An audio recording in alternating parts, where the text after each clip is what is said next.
Well, did you hear me say John Roberts and Neil Gorsuch support the president? So it's all there. I told people it's not going away. No. Okay. Oh, it's not going away. Hello, hello, hello, hello. Carol, how do I sound? Not good? No, not good. I agree. Louder? Louder? Thank you for calling. Ah, I want it up. All right, Carol. Oh, that's too loud. Yep. You're four? I'm 4. Carol, how are you tonight? Good. All right. You're all set on the budget stuff and everything? You can hear me pretty well now, right? That's good. Pretty good. Thank you, Jeremy. Thanks, Jeremy. You're doing a great job. Is the TV on and everything? TV's on? Richardson's? Okay. Good evening. The Charter Township of Plymouth Board of Trustees regular meeting for Tuesday, October 12th, 2021 will come to order. Mr. Clerk, please take the roll. Trustee Stewart. Here. Trustee Monahan. Here. Clerk Vorba here. Trustee Dorshevitz. Here. Trustee Kermy. Here. Treasurer Clinton. Here. Supervisor Heisey. Here. All present. We have a quorum. Very good. Pledge of Allegiance tonight. How about Lieutenant Dan Kudra? Allegiance to the flag of the United States of America and to the republic for which it stands, one nation, under God, indivisible, with liberty and justice for all. Thank you, Dan. Lieutenant. Okay, approval of the agenda is item C. Comments or questions? Mr. Supervisor. Mr. Clerk.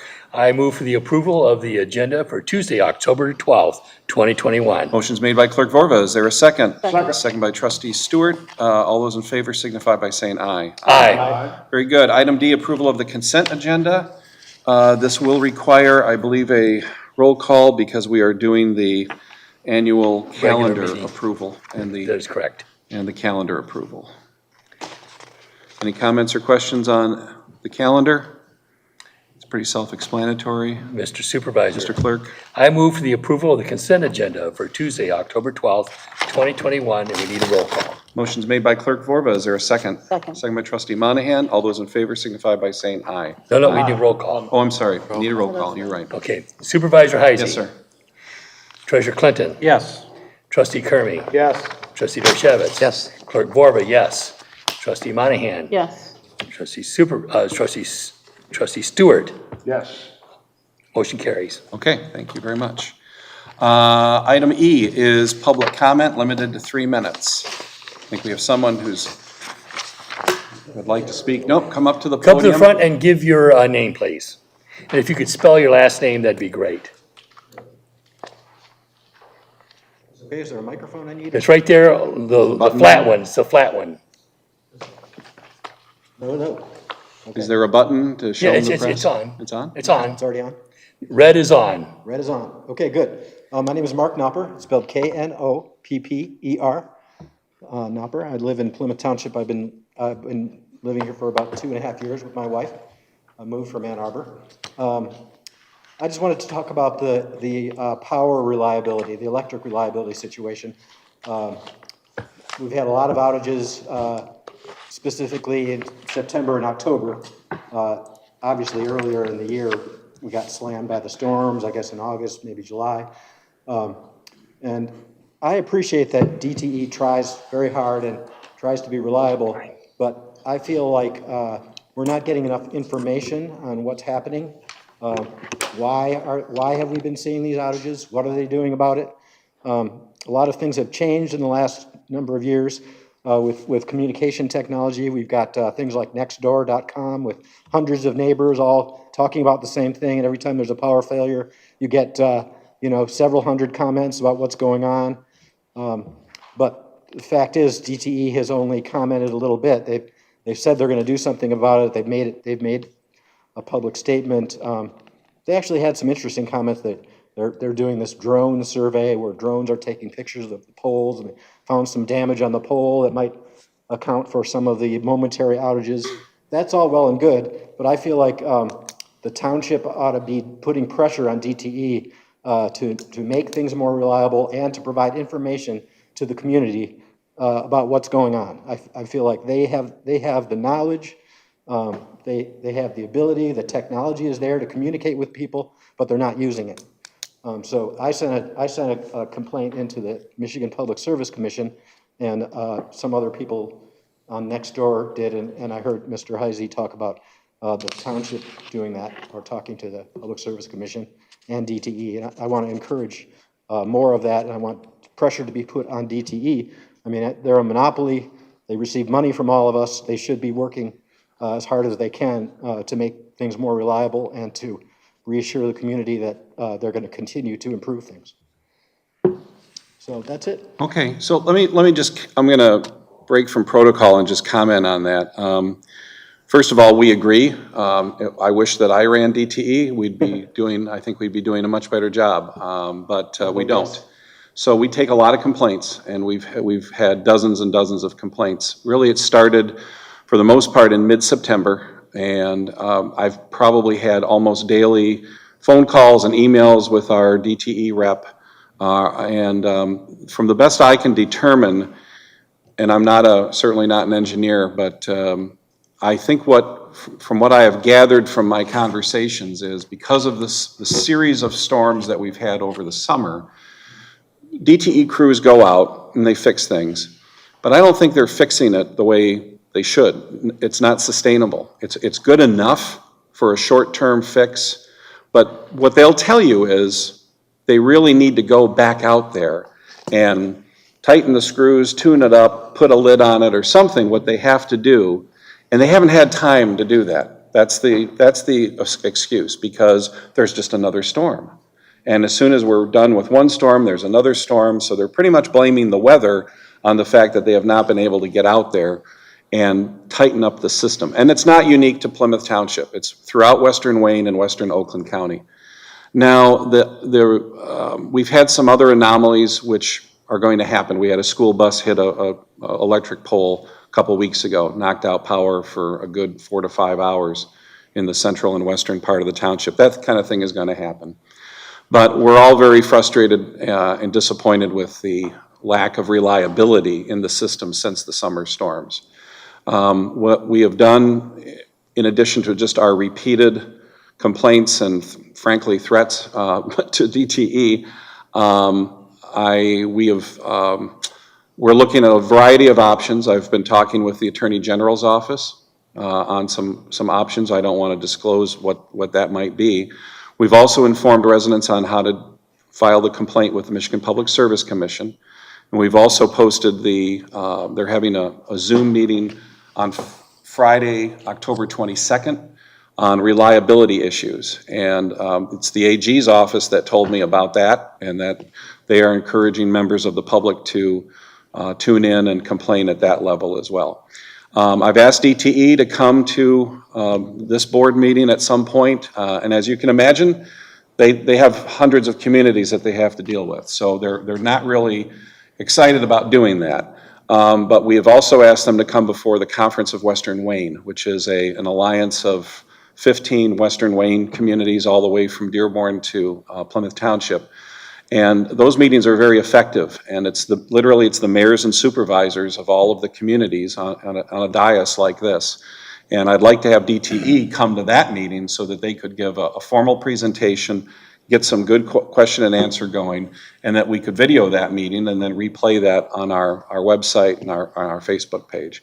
So there's a lot being done behind the scenes, and there is a lot of pressure being put on DTE, but it's frustrating to the point of maddening, and I have sent out some pretty firm emails to our contacts and texts to our contacts at DTE expressing our displeasure, because it's my office and my staff that gets the bulk of the complaints, and we're in the solution business. We want to make things right, and we feel powerless that we can't do that. So I recommend that we just keep the heat on the MPSC, continue to contact DTE through their app. I find their app to be very effective. Their 1-800 number, you can email them as well. But I think just the more voices that we have working together on this, the better. Appreciate that. Thank Okay. you. Thank you. All right, well, have a good night. All right, anybody else? Okay, we're going to move on to new business. Item F1 is the public hearing on the proposed 2022-23 budget. Clerk Forva, I think we will need a roll call vote to go into the That is public hearing. correct. Pursuant to Michigan compiled laws 42.26, we've made the appropriate notices. We published in the paper of record, the hometown papers, on the 26th of September and on October 3rd, which is more than required, but we wanted to make sure that it got out there in accordance to that. So we are ready to do a opening of the meeting, and it is 7:10 PM, and I move that we open the public hearing for the budget. Okay, the clerk has moved that we open the public hearing on the budget. Is there a second? Second. Second by trustee Dorchevitz. Mr. Clerk, please take the roll. Treasurer Clinton. Yes. Trustee Kermy. Yes. Trustee Dorchevitz. Yes. Clerk Vorba, yes. Trustee Monahan. Yes. Trustee Stewart. Yes. Supervisor Heisey. Yes. Motion carries. Very good. We are now in a public hearing on the proposed 22-23 budget. Any comments or questions from any members of the public? Very good. Hearing none, I'll make a motion to close the public hearing at 7:11. Second. So motion's made by myself, seconded by Clerk Vorva. Mr. Clerk, please take the roll. Trustee Kermy. Yes. Trustee Dorchevitz. Yeah. Clerk Vorba, yes. Trustee Monahan. Yes. Trustee Stewart. Yes. Supervisor Heisey. Yes. Treasurer Clinton. Yes. Motion carries. Thank you. Item F2 is the contract with Advanced Satellite Communications for the upgraded key scan access control system. Lieutenant Kudra, you can handle it from the table there if you'd like. Very good, thank you. So the item before you here today is the upgrade of the software and some of the hardware components for the key scan access control system. This allows secure access to multiple facilities throughout the township, including the township hall here, the police department, some facilities at the township park, as well as the soccer park and the senior center. The scope of the work is replacing primarily the software, though they are going to replace some hardware components, the control panels at a number of different facilities, with the exception of the soccer park, because that is a newer facility and its control panel is compatible with the new software. The reason that we're needing to do this is the software and the system that's in place currently date back to 2006 when this building was constructed, and it will not operate on anything newer than a Windows 7 operating system. So the system is divided into two halves. We have a portion that controls the police department side of the building. We have a portion that controls everything else. Ours is housed on an old computer in our detective bureau that does nothing but run this software program. I can't replace it if it breaks, and it runs 24 hours a day, which I'm not an IT guy, but I don't think that's good for a hard drive on a computer to do that.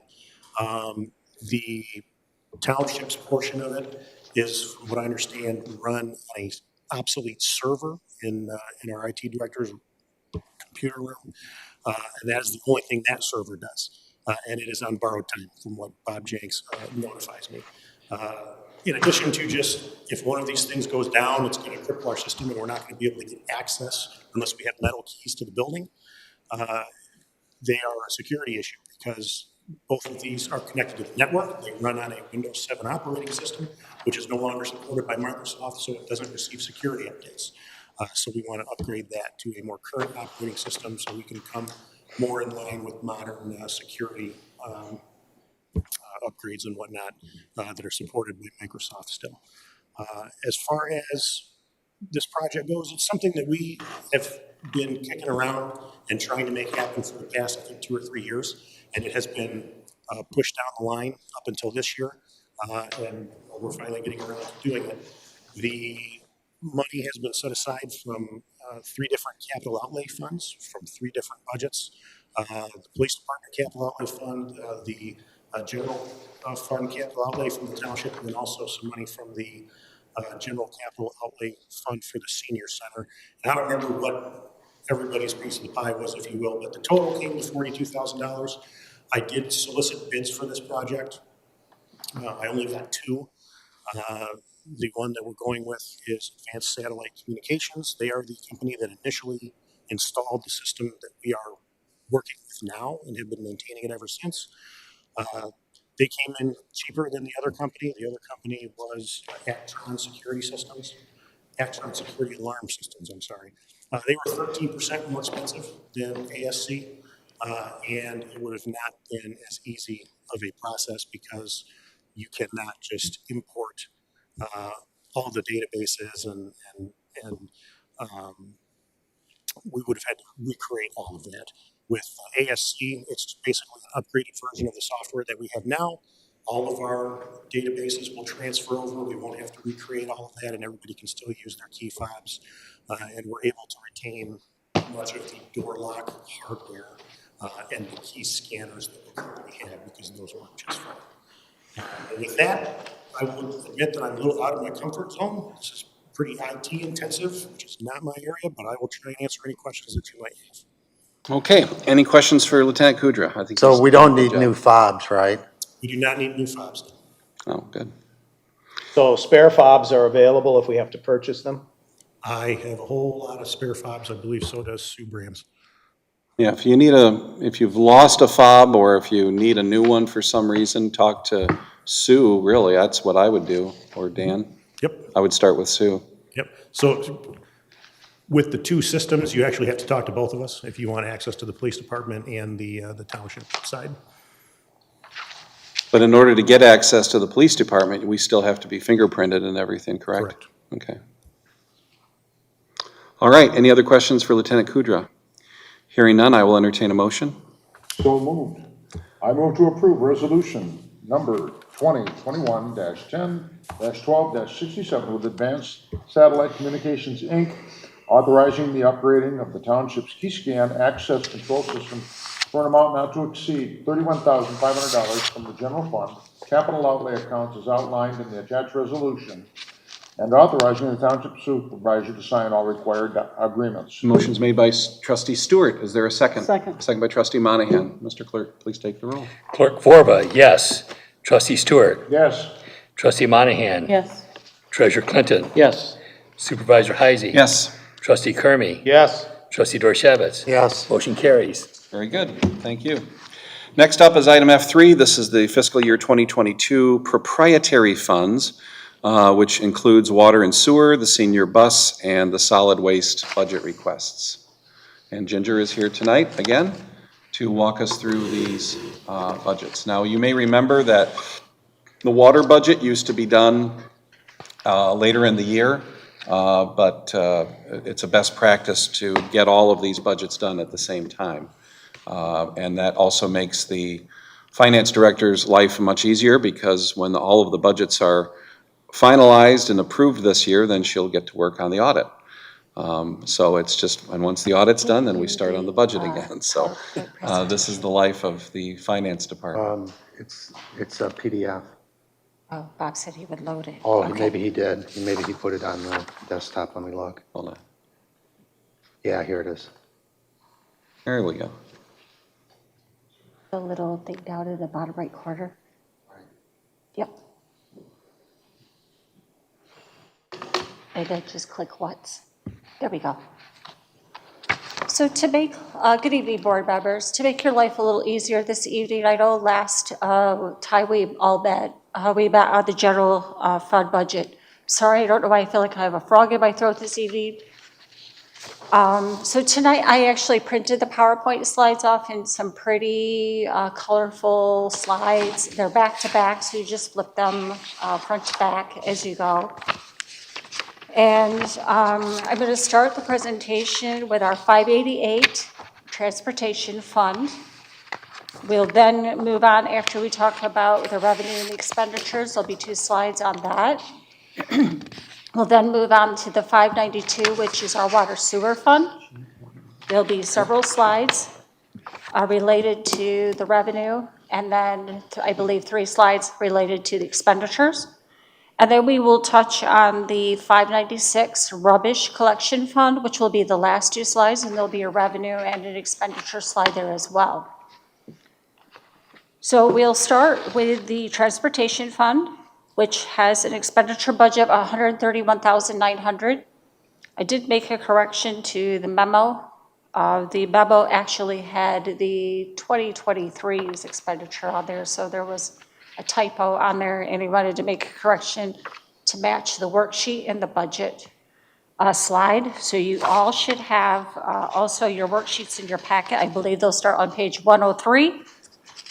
And those end on page, I believe, 111. So those are where the budget worksheets are that are related to the slides we're discussing. So starting with the transportation, we have a requested budget tonight of $131,900 for fiscal year 2022, at a revenue budget of $139,900 with an expected surplus of $800,000. We also have a balanced budget for water and sewer with a requested expenditure budget of $14.7 million, at a revenue budget of $14.9 million with an expected surplus of $141,100. This includes capital outlay of $1.9 million, which we will discuss later as we go through the slides. We also have a balanced budget for the rubbish collection fund of $1.6 million requested in budgeted expenditures and $1.7 million in budgeted revenues with an expected surplus of just a little bit more than $47,000. So on the first slide, we're going to start with the 588 Transportation Fund, which primary funding source of $95,000, or 68% of the funds requested $139,000 in revenue, comes from the City of Plymouth. The Transportation Fund provides busing services to both the city and the township residents, and the City of Plymouth ridership has historically made up approximately 72% of the total passengers serviced each year. So this is the number that we use when we're determining the total amount of revenue that we're going to calculate based on the amount of expenditures that are being requested in the fiscal year budget. So how often and how does the city of Plymouth pay us? They're billed monthly. So Have they each reviewed- month, have they- the total amount of expenditures for the entire fund is calculated, and then they are invoiced. So who in the city of Plymouth has approved the budget? I'm sorry? Who in the city of Plymouth has approved this transportation budget, or at least reviewed it? They receive copies of both the dispatch budget and the transportation budget, and that they're made aware of when our budget meetings are occurring. Who is the person? They're sent to their finance director, John. Don? And I don't remember their police person. I know John Brothers spoke with their, I think it was the Al police. Cox, probably. Yeah, So the they Riverview made, chief. they said they acknowledged they saw these budgets? I know they have acknowledged, or they had some discussion on the dispatch in particular. That's usually the larger budget. And their cost share is about 32% of the dispatch, which is approximately $400,000 to $500,000 a year. This is a smaller portion. But they get billed on a month-to-month for the actual cost, and it's based on the ridership. So each month we have a total number of riders, and then we break down that allocation by the percentage of riders by the month-to-month that we receive. And then we have a total monthly cost that then is broken down and billed, and then we true that up at the end of the year for any like calculations or anything that might have happened during the year, because we actually bill fuel back on a quarterly basis, but we charge them monthly. So in case there's any differences between the readings that we take at the DPW yard and the monthly calculations that we do. Should we be increasing the fare, since it's only 6,500 comes from fares of the total? We've recently increased the fare. We did that about, I want to say like in 2018. Yes. And that was like a substantial increase. I think it was basically on the honor system, that were like 50 cents, and we upped it to like $1, and we've increased it's 1,000% increase. And then we also increased the fees for some of the distance travel rides. So for example, if you go to U of M Hospital, it's like a $10 round trip. I mean, so we're charging some very competitive prices for our riders. We are still way below what our comparables would do, but it's well received, and people are playing ball, and we have these tokens that we use, and Good accounting. And really good accounting on it. I mean, really, prior to us taking over, it was virtually free. I mean, there was very little accountability. There was a lot of cash transactions. Yeah, there was. Which I know our auditors did not like. So that's why we went to a tokens-based system, and it's been working well. I didn't really, with COVID, you know, and the fact that we had very little ridership last year, I just don't want to mess with it right now. I'd like us to get up to some regular pre-COVID ridership numbers before we make any decisions on that. So So how many rides does this represent, do you know? I don't have the annual figures with me. I know that I can last get year that for you. they're- Again, they were- they've already 2019 been was- provided- There's 3 months that we had no ridership at all. Yeah, in 2019 were the best figures, and if you remember when we did an RFP for senior bus service that really it fizzled out. We didn't get any good responses, but you know, I had those numbers in there at that time, and we can get that for you. I forgot. I remember, but I forgot what they I were. don't remember I just remember It's okay. we finished the 2020 recently, and I know that 3 months there was zero ridership. For some reason, I want to say about 3,000 for 2019 people. No? Don't remember. No. So the general fund is $4 a ride. contributing about how much to this? So if I could finish my slide. The township revenue share to the transportation fund operation is approximately $38,000 or 27% of the fund's total revenue. The funding source comes primarily from the general fund smart revenue of $27,100 and program revenue, which comes from the senior services or the friendship station for programs in the amount of $7,000 that's budgeted for 2021 or 2022 in the general fund. So the other 3,000 comes from We also have CDBG funding as CDBG? internal Yeah. governmental funds that come over. Yeah, block grant funds. Block Well, I grant. didn't hear how much comes, I didn't catch it. 27,000 comes from smart credit. It's 7,000 of the other 38,000 is coming from senior program, from senior center. The rest comes from block grant. So that means general fund General fund dollars. is senior center. Senior center, which is our 101,673 fund department. So where is that reflected in this graph? Or is this baked into the, It's in the 37. It's the 37,000. red wedge that you see. It says Township of Plymouth. yeah, It says 37,800 is 27%. That's the total revenue. And if you go to the worksheets, which I don't want to jump around, Okay. it has the total revenue at the top for the township. okay. Okay, good. Next slide, please. Nice pie. The total fiscal 2022 transportation fund requested expenditures is $131,900. Transportation wages of $80,000 make up 61% of the fiscal 22 budget. Fringes of $36,000 make up 27% of the fiscal 22 budget. And 11% of the fiscal 22 budget is all the other expenditures that you see listed.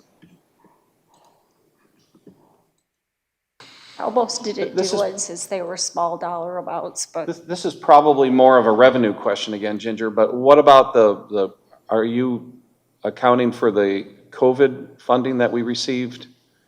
the COVID funding that they received was the grant funding that we put into the 2021 budget. Okay, I have not moved any of that yet over to 2022, depending on what expenditure she has in 2021. okay. If she fails to use all of the funding this year, we've already received expenditures for the touchless fixtures in the bathroom.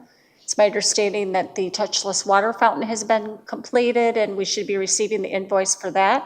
Okay, And also, I believe the laptop has been purchased and the telephone services that she asked for as well. So I know that she's also bought some of the PPE items that she had on her list. yeah, So if she hasn't yet spent all of the funding, she does have until 2023 to use that. We could put some of that budget into 2022, but again, that would be specifically for those items that were in the grant. so do you remember how much we received in '21 for transportation? 21 I want to say 25,000, for the grant, yeah. it was $21,360, something like okay. that. Kim Boyce also tells me that she is going to, that there's more transportation-related COVID money available for next year? That's my understanding, and I was told she may apply if we have additional expenditures. I think she will, because we're looking now at better lighting out in the parking lot and some other enhancements, because as far as the federal government is concerned now, the Friendship Station is a transportation hub. And so that's why we're getting all of this money to rebuild the building and install touchless toilets and water fountains and these other upgrades. If we receive an award, then we'll bring that to the board and ask for a budget amendment to recognize the revenue and appropriate at that time. Will that be this year or next year? That would be once the grant is awarded. Okay. Next slide, please. Okay, so that was it for Transportation. for transportation. Pretty small fund. Yeah, sure. We're talking about $100,000. Yeah. So the next fund is our water sewer fund. The 592 water and sewer sales generate $12.1 million of the total funding source to operate the fund, in which $6.9 million of this comes from our water sales, and $5.2 million of this comes from our sewer revenue. These two funding sources provide for 81% of the total revenue that we receive to cover the requested 2022 expenditure budget of $14.8 million.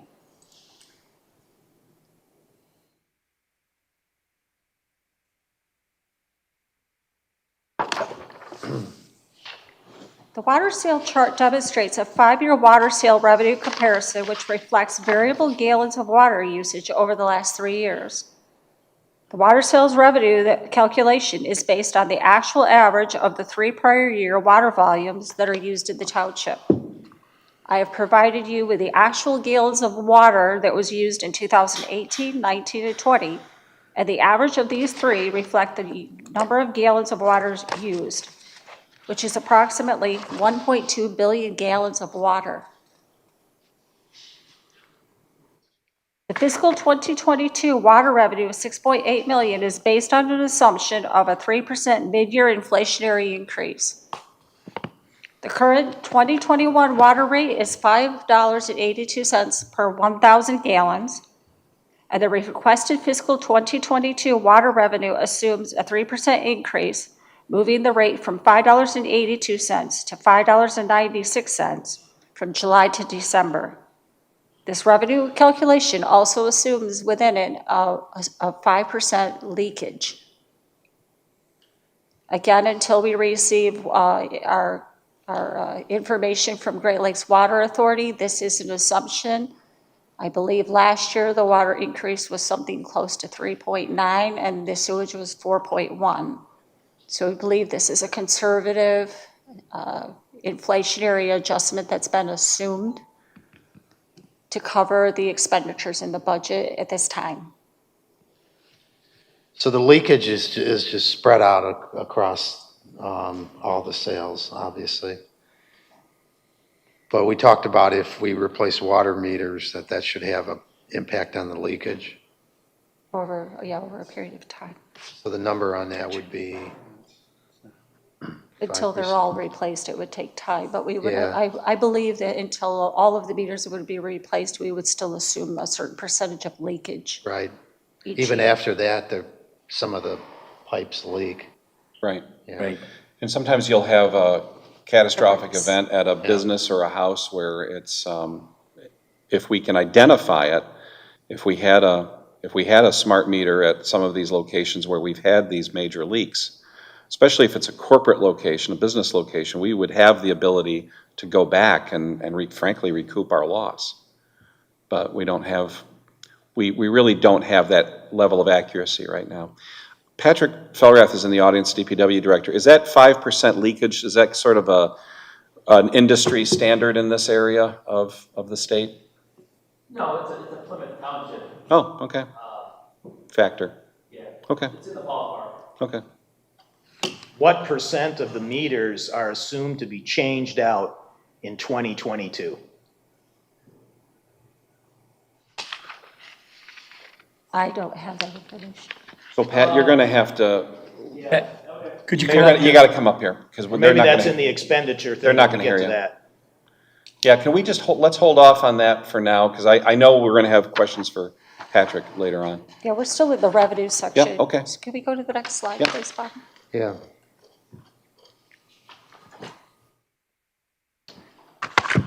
Funny how everything jumped when COVID hit.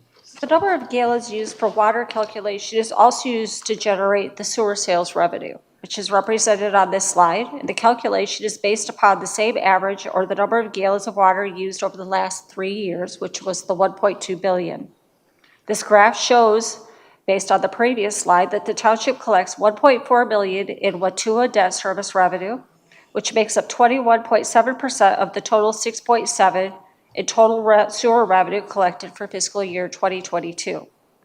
So we've broken down here the Watua debt revenue and the sewer sales revenue, which is what you're seeing in the two different colors on the graph. After some discussion with Treasurer Clinton today, we were talking about the Watua budget, and they put together a 2022 budget to 2023 budget. We did go over this last week when we were putting these slides together. And I think when he went back and was looking today, it was discovered that in December of 2022, which is actually Watua's fiscal year 23 budget, will be the last year in which we pay the debt service to Watua. So while we're not actually voting on the fiscal year forecasted budget for 2023, we'll be correcting the slide and correcting the forecasted budget, because we'll be making our last debt service payment to Watua in the fiscal year 2022. So the fiscal year 2023 slide that is represented here will only show the 5.4 million for the sewer revenue, and then we would remove the expenditure as well from the transmission and distribution cost of sales slide on the other side. So that would lower our cost by $1 a gallon. I'm not sure what the total of the Watua debt service is. It was just discussed before the meeting Theoretically, today. yeah, It theoretically, was too but late to go back to redo the calculation. Watua now has capital improvement costs that we're gonna have to absorb, so it's not like there's gonna be Don't know this. if there'll be a Gonna go to replacement. It's not gonna be a huge windfall. I mean, we don't wanna, Create an expectation. yeah, exactly. Because there's always, now that we're independent of Wayne County, and now that we really do own the Watua system, now we have to maintain it. So there's a capital improvement plan that stretches out for years. And so we're gonna have to address that in the future to maintain the system. But it's all good news. I mean, there's no doubt that this is just another great example of frankly, I mean, I think the foresight of the board back in the 80s to make that decision to break away from the county. So all Watua debt that's attributable to Plymouth Township, including the expansion of the YCUA facility in 2003 approximately, will have been paid off by June of 2022? It's December of 2022 will be our last debt service payment, but it's cost share between the 3 municipalities. But our portion was something like 30% of the $140 million bill. 27%. This was Is that this was correct, the Mark? bond that was taken out by Watua in 2012. The last payment on that bond will be made in December of 2022. And that 1.4 million is a line item that's on every water bill to pay that bond. Once that bond is paid off at the end of 2022. It goes away. That line item goes away. So then the service charge may have to be, the Watua line item on the bill may have to be adjusted once it's paid off? Correct, in 2023. Some bills, I think it's almost $16 maybe per bill? No, this is just, $16 Yeah. a bill? yes, correct. All right. Yep, based upon meter size. All right, the last statement there, assumed 5% leakage. Okay, so the rest of my statement is the fiscal 2022 sewer revenue of 5.3 million is also based on a 3% mid-year inflationary rate increase. The current rate is $4.79. With the 3% assumption, this will increase the rate to $4.93 from July to December. And with this calculation, we also include, because we're basing this on the water usage, the 5% leakage and the summer sewer credit. All right, I'm trying to understand it. Leakage is a good thing when it comes to sewer. In other words, it means you don't have to pay for it. So help me out. This means, is it 5% ingress? In other words, you're getting fresh water in the system? You get on your, It's the inverse of water. Water leakage. Sewer is the inverse. but you don't get, Don't run you your get sewers. billed based upon, on your water bill. You get billed for water and sewer based upon the water that you use. That's the individual, but we pay on the wholesale basis I'm talking about. That's what this is. This is the wholesale. This is the revenue that we're charging our residents and businesses. Based on user fees. Yeah. So it's all based upon how much water they use. So we have to make assumptions when we figure out how much it's gonna cost for sewage based upon how much water somebody uses, right? We So that's don't how the meter rates are sewage. set every single year. So you use 10,000 gallons of water, there's a certain percentage of that that's gonna go down the drain and be sewage, there's a certain percentage that is not. Okay, in the case of sewer, we pay, there's more sewer, water goes down the drain in many cases because in storm events, basement, I'm trying to understand it, because basement fresh water goes into the sewer system and that wasn't metered. So I was trying to, that 5% leakage to me means 5% ingress of water that did not go through the metering system as fresh water. No, I think. It's the same, I think it's the s- same 5% leakage that we assumed on Okay. the water side. Because So you have when- to add that. Yeah, so when we're buying water from GLWA, only 95% of that is being billed out to our customers. And therefore, only 95% of it is going through the rate calculation for the water and the sewer. And then we added in the sewer is a little bit different because we have that period in the summer where we discount the sewage by 25%. So that's factored into that rate. It's historical data that we figure out how much leakage we have and how much of the total bill gets credited back for the sewer credit in the summer. And that's all built into these rates. And if I don't mind saying so myself, we've been very accurate with this over the last 3 or 4 years. We've been within 2 or 3% of what our original estimates were. Okay. Good. Water and Sewer Fund 2022 expenditures. The largest operating function of the Water and the Sewer Fund is cost of sales, which makes up 52% or roughly $7.7 million of the requested $14.8 million budget. This function captures the cost of water purchases, cost of sewerage,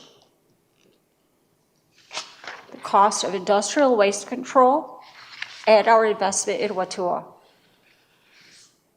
The second largest operation is transmission and distribution, which makes up $5.3 million, or 36% of the requested budget. This total also includes, within it, the stormwater management function of $54,000 and the debt service interest payment of $40,600 in the fiscal year 2022. The overall increase to the fund is $167,300, or 1.1% over the 2021 amended budget.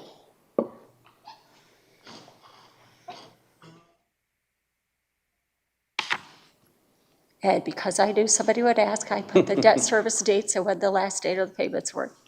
Next slide. The transmission and distribution function reflects a $1 million increase in fiscal 2022, or 14.6% over fiscal year 2021. This is primarily due to a request of $1.9 million for sewer and water capital improvement projects that make up 29% of the department's requested budget of $5.3 million, which includes requested 2021 carry forwards for CIPP projects and equipment which will be listed on page 109 of your slide, which is within the budget packet. Not going there right now. Fiscal 2022 also includes an increase of $100,000 to account for a new residential cross-connection control program, which I added a new general ledger account number specifically so that we could track this expense within the general fund. And you'll find that located on page 107 of your slides. This chart demonstrates an increase from fiscal 2020 to 2021, which were primarily due to the $1.7 million in capital outlay that was requested in fiscal year 2021. So let's talk about the new thing, the $100,000. I assume that it isn't clear here, and hopefully Patrick will talk. This is for people who have underground sprinkling systems and backflow preventing, I think. And is there some legislation that's forcing this? Yes, there is. This is going to be a state mandate. Going to be? Well, it is. It's going to be for us. It is for everybody. Yes. We are like one of the last communities to do this. If you Correct. look at our So neighbors, what is the deadline been date doing to it. implement it? What is it? tell us what it is. Yeah. Okay, so this is what it's called a residential cross-connection control program. We already have one instituted for the commercial and industrial sector. It's under the cross-connection rules of the Safe Water Drinking Act, where facilities have to be inspected every so often for possible cross-connections. Cross-connections are just an arrangement of piping where there is a risk of non-potable water back flowing into the water distribution system. So for years and years and years, we've been conducting one on the industrial side.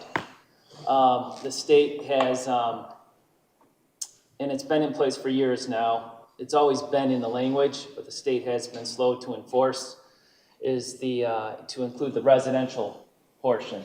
So what is there, a device that you put on your, Yeah, so this is going to affect all residents that have a underground irrigation system. Because all these underground irrigation systems are required to have a backflow prevention assembly, a backflow device. And so they all need to be inspected initially. And then every so often, the residents will have to test it and submit the test form to the township to have on record that it has been tested and it's functional. how do residents know whether they have a backflow protection device or not? Well, this would, so They have to to look at start it. off the program, But what if you don't houses know? will have to do an initial inspection of the exterior of the property, the exterior of the house. And All the so- houses in the township? Correct. Correct. If you have a sprinkler system. Well, all all the of them will houses. have to be inspected to determine whether or Okay, not got the it. house has an underground irrigation system. So this will be implemented over a multi-year. We're not gonna inspect all the houses in 1 year. It may take three years. So, I mean, that's the gist of it. It's always been in the law. The state's been slow to enforce. They've been telling other communities, do it, do it, do it. So all our surrounding neighbors have one in place now. I believe Northfield Township, for example, just initiated one last year, or this year, excuse me. So we will be told to do it by the end of the year, and the plan is to enact it next year. Okay. So what will 100,000 be used for? The labor for inspection? Now, this will be to add it on to our contractor. This will include all the inspections and the administration of the program, just like our industrial side. So the industrial side, we spend, I forget how much a year, $30,000. This covers all the inspections, the review of all the test forms. What I'm getting at in the end, where you have to renew it, is it going to be a charge to in many communities, you have to hire someone to do this and you pay the $50 to $100 out of your pocket. Are you proposing that Plymouth Township is absorbing that $50 to $100 per underground sprinkling system in this 100,000? Right now, the $100,000 is to procure a contractor to do the work on behalf of the township in terms of inspecting and making the township in compliance with the law. You are correct, the residents will have to spend their own money to have them tested. If you're asking the next step, what are we gonna charge the residents? Is that what you're asking? Well, if they're going to pay to have it inspected, we're not going to charge them anything, correct? Well, we're not charging them anything at this point. That's because the program doesn't exist. Correct. So there's nothing right now, there's no mechanism in place right now, okay? So Patrick, walk me through the I'm process. confused. I have a sprinkler system, so. Yes. The township's gonna come out first Correct. and say, you have a sprinkler system. Yes, And I you do. have a backflow preventer And, prevention. but do I have how do I know if I have one Well, you already should, because installed? they're all required. Okay. You know, theoretically, when you put in an irrigation system, you're supposed to Okay, obtain a plumbing permit, and these have so as a then, condition. It's So then- possible that some don't have them. There's always a Yeah, sure. possibility. so then do I does my sprinkler company do that inspection as part of their normal turn up or turn down service? Yes, you would hire your sprinkler system, whoever you, likely the person you hire to winterize Yeah. the system would be the same. So they'll bill me more for Yeah, that? any licensed plumber can do it. They would Okay. bill you. Sure, To conduct the test, fill out the form. okay. That's once every 3 years? It depends on risk. I believe it's once every 3 or 5 years. I don't know. I assume it's minimal risk for most of all these irrigation systems. I think other communities, Hey, Chief Phillips, Chief Phillips does what it in happens, his what do they do in your community? Probably charge you a lot of In money. Farmington Hills, I get charged, I have 2 backflow preventers on my home, one in the front yard, one in the back, which I don't really need, but I get charged about $80 per backflow preventer, and I have to have it inspected by a licensed plumber. They have a list that they provide of who you can do it, and then they provide the documents to the community saying that I've done it, and it's about every 3 years. So who gives you the list of plumbers? I get a letter from, in Oakland County, it's the Oakland County Water Authority, saying that you have to do it, here's your form, you have to have it filled out and back to them in so many days. And then I procure the plumber to come do the work, do the test, and typically that plumber will then send it back to the Oakland County Water Authority. Okay. so that's our role. Instead of Oakland County Water Authority, it's Plymouth Township. We will have to do what the Oakland County Water Authority does. So I'm still trying to understand how you spend the $100,000. You That's have a two. contractor Yeah. go That is door to two. door and look, Yes, and then checks a box, yes, there's a backflow preventer, no, there's a yes or no?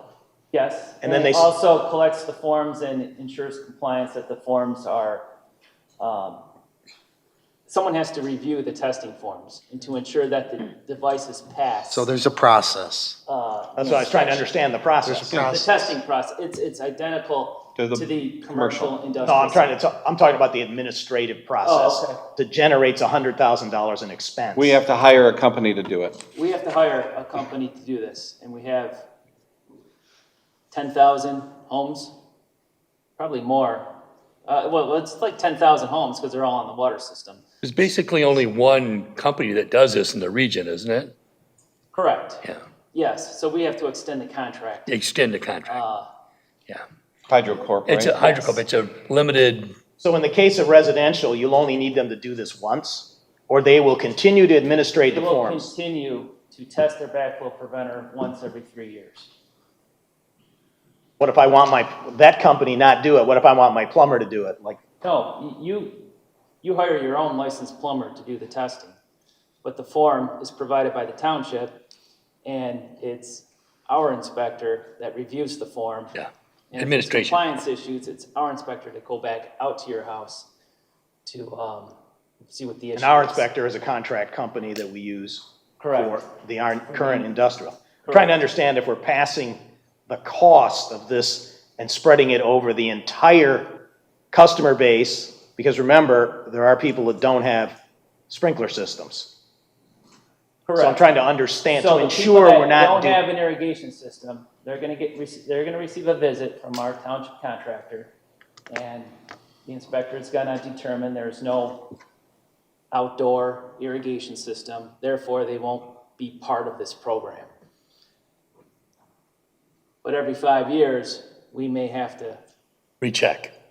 recheck. So we have to keep this list of who has an underground irrigation system, who doesn't. We have to keep it updated.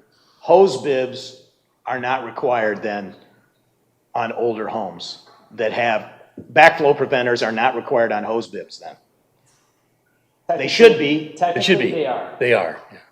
right, So- but if the home was built in 1945, it doesn't have one, most likely. Yes, what often happens is the contractor will provide one or two to the home for free. These are just small little hose bib, Brass. brass preventer devices that they screw onto the hose bib. It's not an issue. It's a hose bib. It's a spigot. Your outdoor. Your spigot, So how you turn the knob when you were a called a kid? silcock. Oh, my silcock. Spigot, That clarifies everything. Yeah, you should have said so in the first place. Isn't he the city manager in Plymouth? So that's a large expenditure that we have to deal with now. So is that a one-time thing, or is that every year, $100,000 a year going forward? That will likely be that will probably be a 3-year contract. So that 100,000 will cover multi-year contract. We have to negotiate the contract. Sure, This is okay. just budgetary purposes at got this it. point. Okay. So it could be less. Yes. Unlikely if they're the only company that does it. When it's also, so we're gonna come back to you with this contract, right, to pass, and once the contract, you'll see a set amount every year going forward. It'll be less than 100,000. Okay, Go ahead. continue. Ready? Cost of sales? Cost of sales budget decreased $460,000 from fiscal year 2021's amended budget of $8.1 million to 2022's amended requested budget of $7.6 million. This is primarily due to the reduction in the cost of sales for sewage disposal. You'll see this on page 109 of your slide. The cost of sales includes water purchases of $4.7 million, or 61% of the total 7.6 requested. Sewage disposal of $1.7 million, or 23% of the total requested. Industrial waste control of $58,000, or approximately 1% of the requested. And the township's investment in Watua of $1.2 million, or 16% of the total 7.6 requested in 2022. Next slide.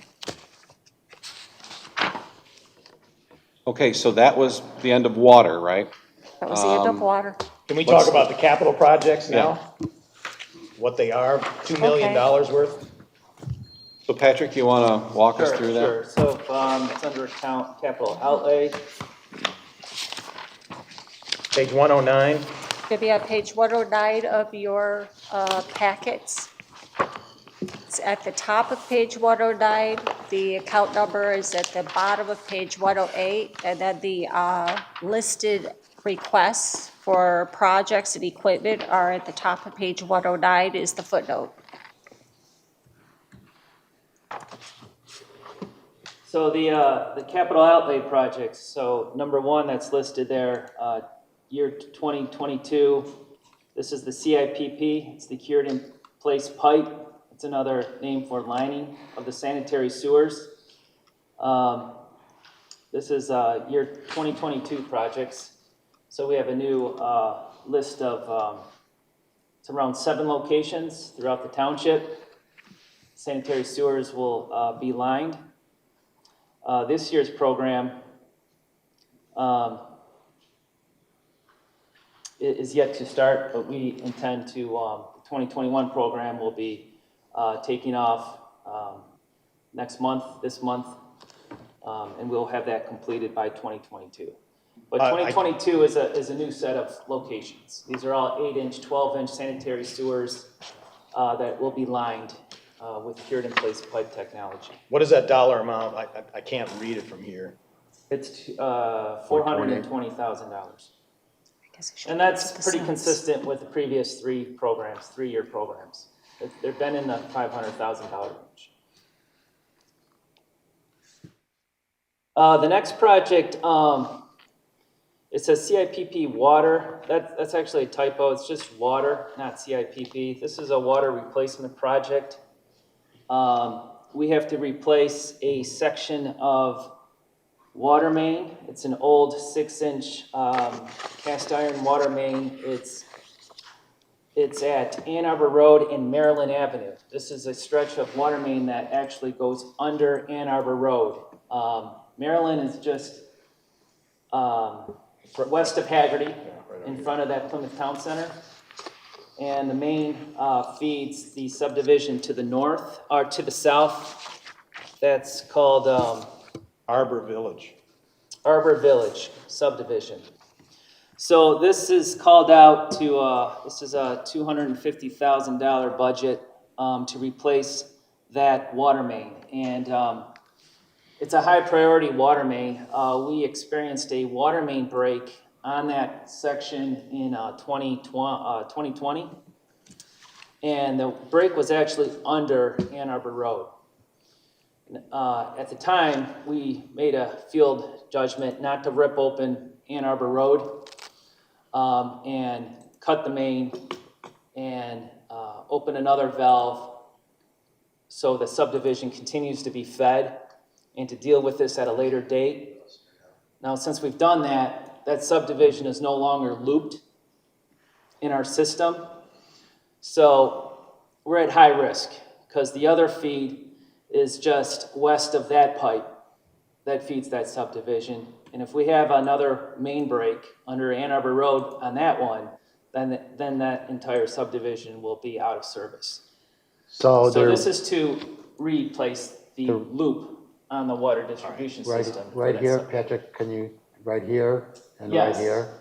Yeah, so Maryland is right across where it crosses the street there on Ann Arbor Road. That's what we're proposing here to be replaced. And it's 6-inch, so it's an ideal time to replace it with a normal size pipe, 8-inch. And the other feed to that subdivision is right about where Southworth Oh, over is. here. And we actually experienced a main break on that earlier this year.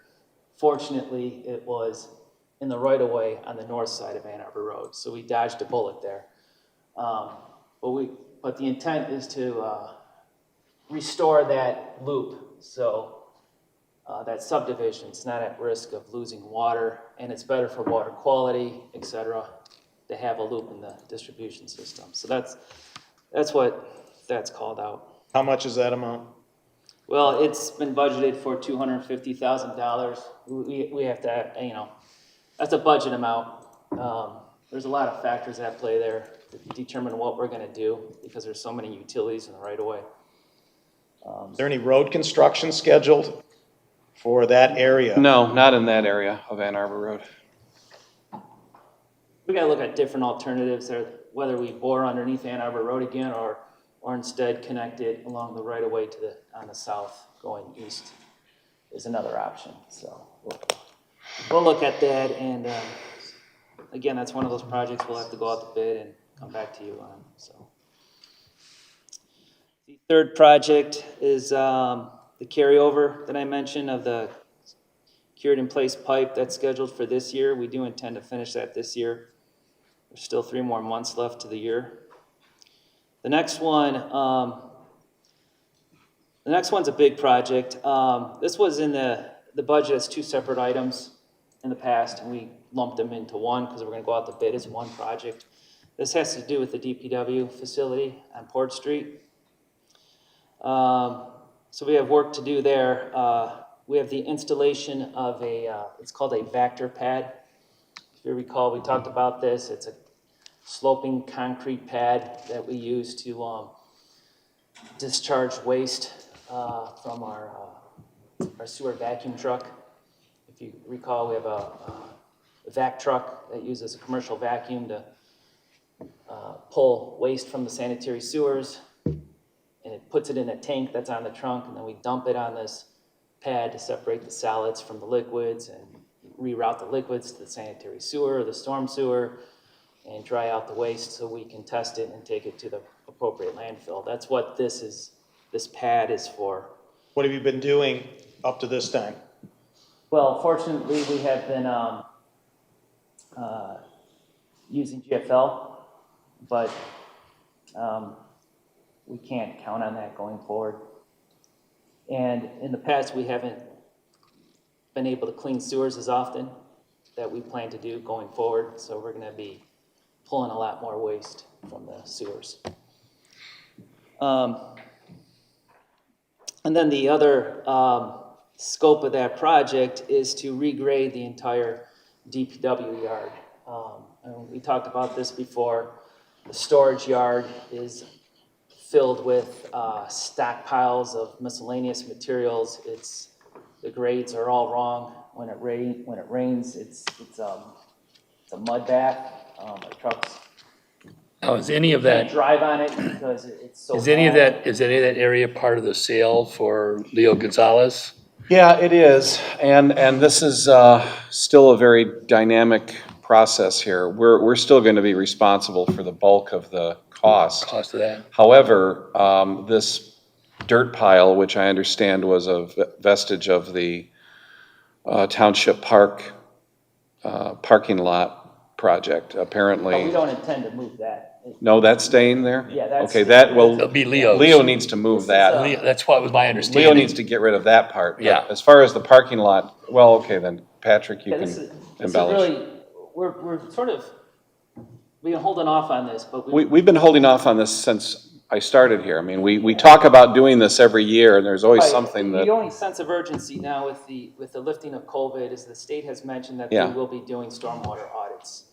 And the storage yard and the maintenance of that storage yard is a part of our permit. So right. if they were ever to come here and look at that, for sure they'll tell us to do something about it. So the 65,000 that we allocated 2 years ago has not been spent on this project?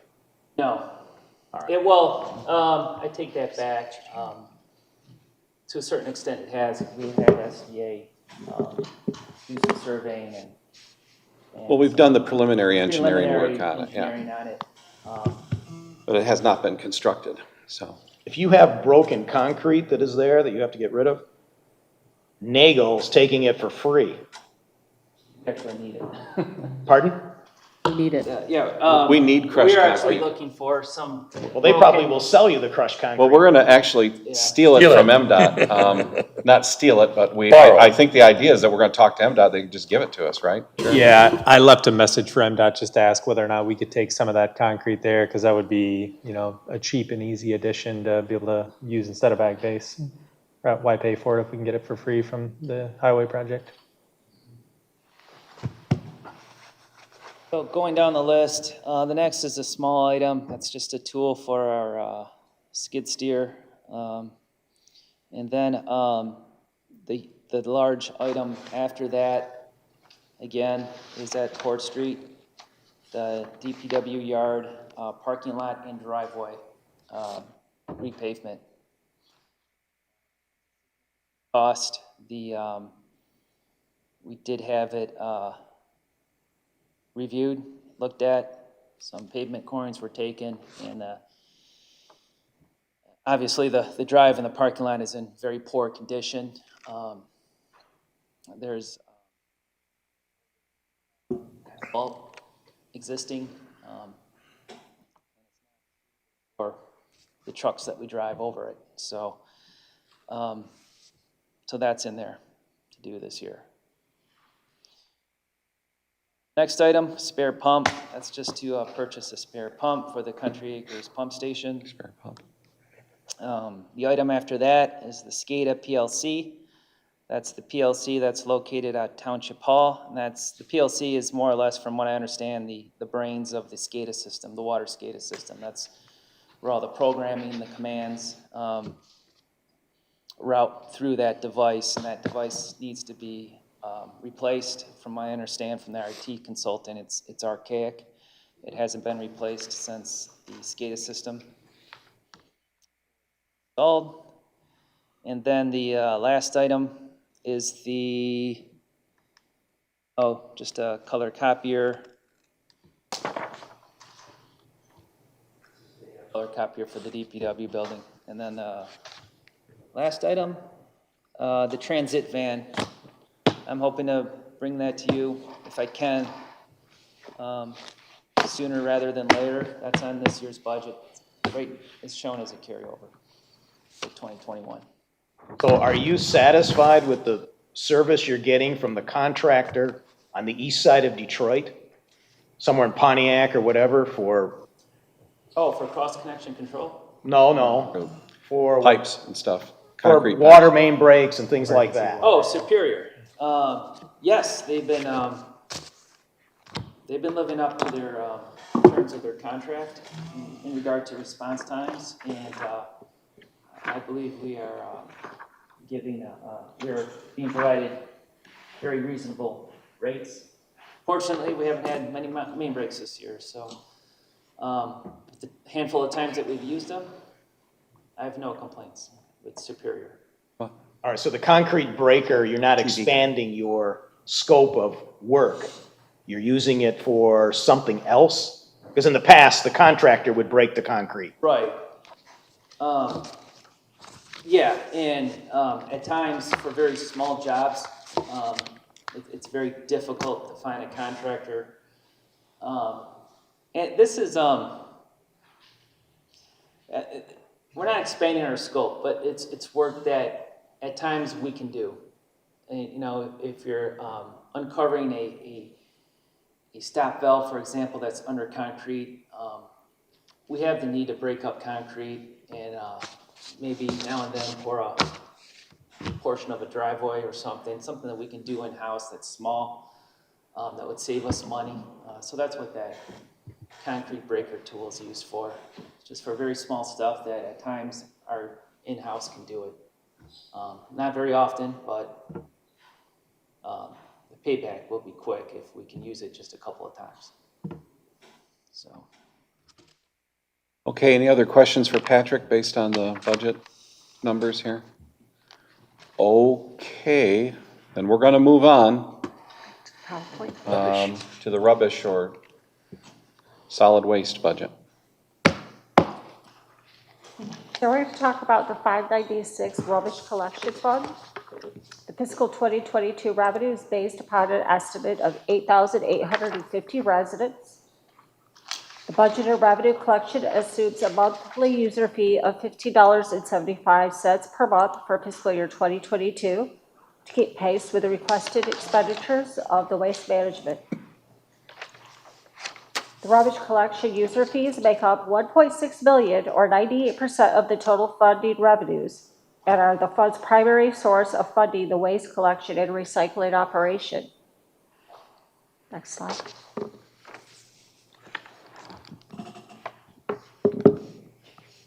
A total of $55,000 budgeted increase the rubbish collection fund this year, which was primarily due to the waste collection services, which make up $1.4 million, or 89% of the 2022 requested budget for this year.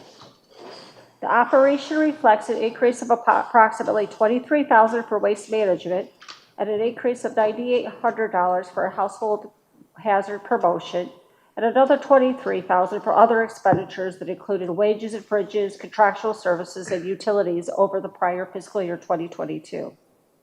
The overall increase to the rubbish fund is 3.5%. And that would be reflected in the annual increase that we get from GFL, right? Does that factor into that as well? Yes. And the household hazardous waste day and Due to the new contract. And wages, so. The actual budget is on page 110 is the Yeah. worksheet. So I just want to let everybody remember that we're going to have a new contract for waste hauling next year. And it would take effect in September, maybe earlier, maybe later, I don't know. But our current contract with GFL expires in September. So whoever we get, whether it's GFL or somebody else, there's going to be a rate increase. And so we just need to be ready for that. And we will have to make the appropriate budget adjustments at that time. But I don't anticipate that those rates are going to go down. So 1/3 of the year in 2022 will have a new contract. Correct. So these numbers are just placeholders for now. Yep, pretty much. I mean, they're educated placeholders. Educated but- placeholders, yeah. So, anyway, just be aware, we're gonna revisit this for sure later next year. Recycling particularly is probably going to be, That's all gonna we're gonna have to negotiate that with whoever we pick, because, GFL came at us a few years ago looking for a rate increase on recycling because there was no market for it.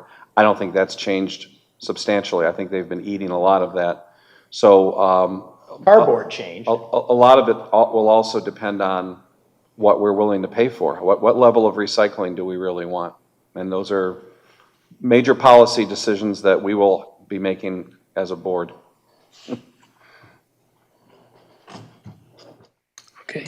Okay, thank you. We're Thank going to you. leave the PowerPoint for the component unit section, which will cover the Downtown Development Authority and the Brownfield Redevelopment Authority. Correct. So now we are moving on to item F4. This is the DDA and brownfield budgets. Go back to the empty slide. These budgets were presented to the DDA and the Brownfield Authority at their meeting last night, and they were approved unanimously for your consideration. good. You guys, I also provided those in the handout so that they were easier to read, the colors. Thank you. And it Is this also also in a added some extra power- is this- commentary. Is this also in a PowerPoint or no? I didn't do a PowerPoint, kind of like the transportation fund is very small, so. Okay, no problem. So the first one we're going to look at is Brownfield Redevelopment Authority. This has a balanced budget with a expenditure budget for 2022 in the amount of $96,200. The revenue budget is $153,000 for 2022 with an expected surplus of $56,800.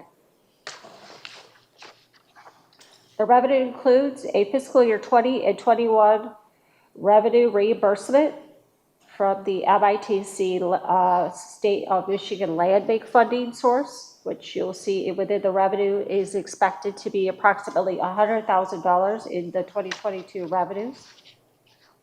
And there is a $50,000 project expenditure included in 2022 for planned brownfield development projects.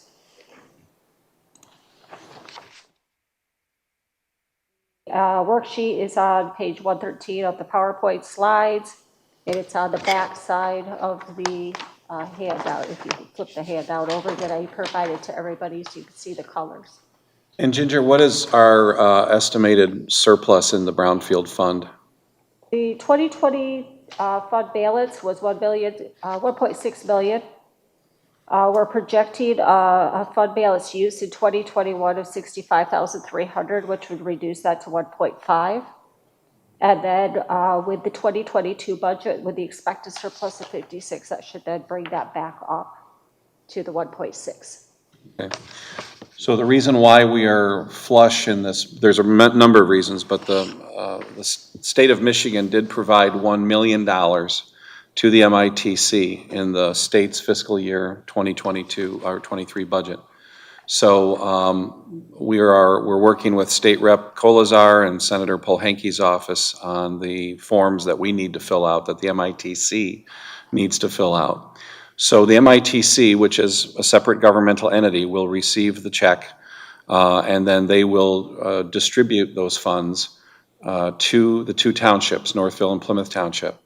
So what we're going to do is we are going to get the Plymouth Township Brownfield Authority is going to be reimbursed for all of our out-of-pocket MITC expenses going back to January 1st of 2020.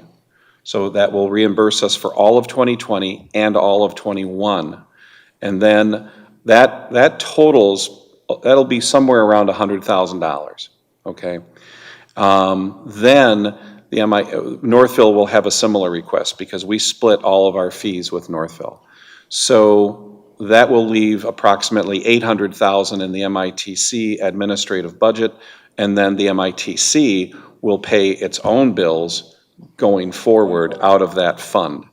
It is hoped that once the MITC begins to generate more tax capture revenue, that a percentage of that can be put into the administrative fund, so we will not need any more funding from the state for admin costs. That's the expectation that would happen, hopefully, 8 years, maybe 9 years down the road. So right now, the MITC is generating about $14,000 to $20,000 a year already in admin revenue, okay? Just based on the projects that are there right now, which isn't a lot. So, we'll be reimbursed for the last 2 years at some point in fiscal year '22, and then the brownfield will really have no major expenditures at all. They will have no expenditures relating to the MITC. The only expenditures that we're looking at would be some engineering and consulting, planning and engineering costs, because we do have some active brownfield projects right now. We have Phoenix Mill, we have the courthouse grill site, and we may possibly have a couple others coming up, like the Elks Lodge project. If we end up developing the lock performance site at Plymouth Road in Haggerty, that's another potential brownfield site. The self-storage facility that's contemplated for Haggerty and Schoolcraft is another potential brownfield site. So anyway, the Brownfield Authority is pretty active as opposed to past years. And so we do want to set aside some money for engineering consulting costs that may be coming up in the new year. So was $1 million from the state for the prison property? No, that is just it's an outright grant to the MITC to cover administrative expenses. So what remediation of the prison site? Remediation of the prison site right now is estimated at anywhere from somewhere between $10 to $14 million. And we have to, it's complicated, but there's a lot of issues between the land bank and the developer that they hired. And there's a lot of disagreement on the vision for that site between land bank and the developer. Developer? Redico. I would like to see the state of Michigan step up and use their COVID money to completely clean that site. I think they have an obligation to do that. Our state rep is going to be at our next board meeting, so I think that should be an ask of our board at that time. Okay, But, I'll ask them. Yeah, ask them. Yeah. And then if you have any other questions on MITC, let me know. Also at our next meeting, we're going to be doing our economic development update, and we'll be covering a lot of MITC issues as well. Okay. Next is Okay, there are DDA. no other questions on the brownfield. Our next slide, 114, Got it. is the Downtown Development Authority Fund 2022's budget. I also provided a handout with that and some additional commentary that was provided to the DDA authority. There is a requested expenditure budget of $436,200 with a budgeted revenue of $424,800 with a use of fund balance in the amount of $11,400. In the fiscal 2022 requested budget is a capital outlay budget of $50,000 for projects and new equipment. The budget also requests $80,000 for a pond landscaping project. There is $50,000 included for the CSX Railway right-of-way or beautification project. And $30,000 has been requested for tree planting and landscaping as a result of the I-275 corridor, which will be incorporated assuming the project with the road has been completed. The 2020 fund balance is $1.3 million.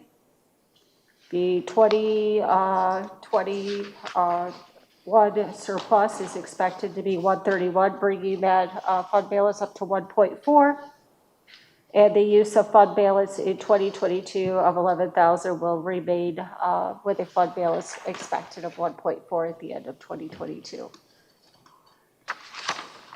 So why are we budgeting, Kurt, for beautification of Ann Arbor Road interchange? It won't be in 2022. It won't be needed in 2022. It's a placeholder for the most part. There are engineering costs, though, that we are going to incur. There's some planning costs that we're going to incur and that we've already incurred as a result of the 275 project. But the 275 project will pile millions of cubic yards of dirt in most of the 4 quadrants of the intersection, and then that entire area will be re-landscaped and new trees and bushes will be planted, and then we'll eventually create some kind of welcoming feature, a sign or something of that sort. Nothing as grandiose as what Canton has at Ford Road, but something that will be definitely make a statement, yeah. Since we have 1.4 million in this budget, may we just not levy the DDA millage for a year or something? Give these businesses a break, a holiday? There is no DDA village. Well, it's a recapture. Yes, it is. It's a capture of the base year in which the DDA was established. Right, There is a base taxable value, and as taxable value increases, the capture is based on the increase in taxable value. Some municipalities do levy a village on their DDA and capture village. Our DDA does not capture its revenue based on village. But it will not change, it would not change the tax rate that the businesses are paying. Right. It would actually put more money in the township's coffers in our general fund. And we did talk about doing that, but right now we've got some pretty ambitious projects on the table, like the CSX Railroad issue. CSX Railroad right now, the beautification project, the work has been done. The engineering work and the design work has been done. We're in a holding pattern right now because we don't know what's going to happen again with the Elks Lodge project. If that goes forward, then we want to get the Elks Lodge, or the developers there, Pomeroy and Toll Brothers, to help us pay, frankly, for those improvements, at least on the north side of Ann Arbor Road. If they were to agree to make that a brownfield site, I think we could then use brownfield money to do those improvements. But they're not convinced that that's a suitable brownfield site. We beg to differ because we all know that there was a major industrial operation there in the past, and that I believe it's still contaminated to some degree. So we have some ambitious projects out there. We also have to do the sidewalk. We have several sidewalk improvements that we need to do. We do have damage to several of the fences and bollards around there. Over at the gas station, Chuck, you had noted there was one at Arby's. So we have some just regular improvements that we need to do there. We hope to get your thing went off. We hope to get reimbursed for those damages if we can trace those down through the police department, because if there's ever a vehicle involved, then we hopefully have a police report. We don't always have a police report. Sometimes people will just hit it and move on. But wherever we can get a report, we do go after their insurance carrier. The canopy that was removed on the southeast corner, is that going to be replaced on the Henry Ford property? We have one on the canopy. Oh, it's kind of the feature, the metal feature. That thing is. That's been removed, but it's at the DPW yard. It's in storage. So there is no plan to replace it because Henry Ford is going to take care of that entire corner. So it won't be reinstalled? No, no. Okay, so we can save it for when somebody smashes the other ones? Yeah, I was thinking, I might be able to use it somewhere else. We might put it somewhere else. It might show up, it might show up somewhere else down the road. So anyway, but right now it's just, I thought about readjusting the tax capture. But I think for next year, I would just like to keep things status quo and see what happens. You know, COVID, I hate using that as my all-purpose excuse for things, but it has kind of changed the trajectory of the DDA, as well as our attempt, or our discussion last year, going into early this year, about possibly disbanding the DDA. And I think it was for a variety of reasons, both legal and political and policy-wise, it was just deemed not in our best interest to disband the DDA. They do some good work, and I think that we do have to keep an eye on the money, the surplus in that account, as well as the one in Brownfield. Yeah, there's a lot there. There's a lot, yeah. So that's what people typically don't like to see in Yeah. government storing money, but what is the drop dead date for making an adjustment to a recapture for tax bills? I would not know what that is. It may be already baked in for next year, and it might require board approval and all How do you that. do it? Do you adjust their taxable value? I don't know. I mean, Ginger and I are not on the same page on this one, but I know that our attorneys that we hired for this told us that we could adjust the rate right. and recoup more of that for ourselves. But again, I just don't think it's prudent to do it for next year. I think we should definitely keep it on the table, though, for the future, based on what projects come up. I don't want to blow that whole surplus if we end up spending. We could, for example, theoretically, we could spend $250,000 maybe on the 275 project someday, and really make that a top notch with trees and bushes and a nice plantings and some kind of signage feature that would look really good.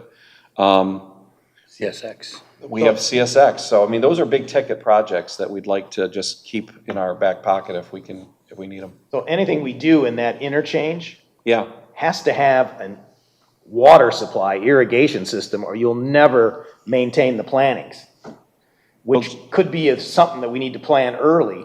yeah, Jeremy and our MDOT people are working on that, so So is water on the list? not an irrigation system. Well, I but, mean, you gotta have water to be able to yeah. keep the plants alive. They handle that sort of thing when they did 275 in the past up further north of us. Yeah. Typically, there's like a pay item within their contract to allow for like 2 watering seasons, and then the contractor's required to go out there and water those trees for a number of times throughout the year. Yeah, but over a 20-year period, typically, Right. if you're gonna have like flowers or something like that, you gotta have water.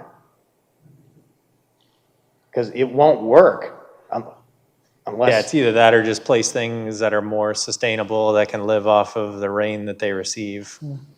So, Any other flowers or specialty plants, that's a decision that we're not gonna have to make for a few years, and at that point, we might have a contractor that can do that like they do already along Ann Arbor Road.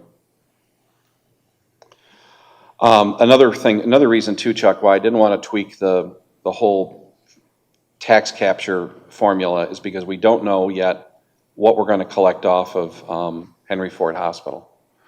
And then we also have other projects that are in the works next to LA Fitness, and then also possibly the old Steak and Ale site too. We have another interested party who is looking to develop that site, but it's very challenging because of the traffic. Which site? The old Steak and Ale site. Oh, Well, is Henry Ford, if it's a charity, they would have to be subject to tax capture? It's really complicated because hospitals traditionally would be a nonprofit. However, there are for-profit operations that are occurring within that building. For example, there could be a professional corporation of doctors that might be taxable. I know they've told us that there will be a Starbucks in that building. That will be taxable. So there's The outbuilding, of course. well, certainly the outbuildings, yeah, they're all taxed. But there's going to be other functions and arrangements within that building that are going to be subject to tax. Okay, so that's the DDA budget. Sidewalk, yeah. Okay, so any other questions on DDA budget? thank you, Ginger. All right, That was thank well you, done. Ginger. Thank you. Ginger, thank you. Very good, thank you very much. Next, we're going to move on to item F5, the future sidewalk gap project prioritization. Just to let everybody know, we are not making any decisions tonight, no votes on anything. This is just to start getting you thinking about where we want to go next with the sidewalk gap program. We've allocated, I believe, 200,000 or 250 for next year. And if we get the go-ahead from the federal government on the COVID funding, then we will have potentially, $500,000 or more that we could spend on sidewalk gaps and other similar projects. So what I'd like to do tonight, Jeremy has given us a lot of information.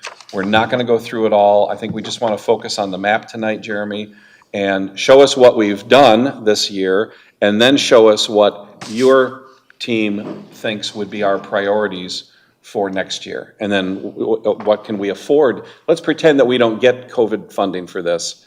So then what can we afford to do with 200,000? Or is it 250?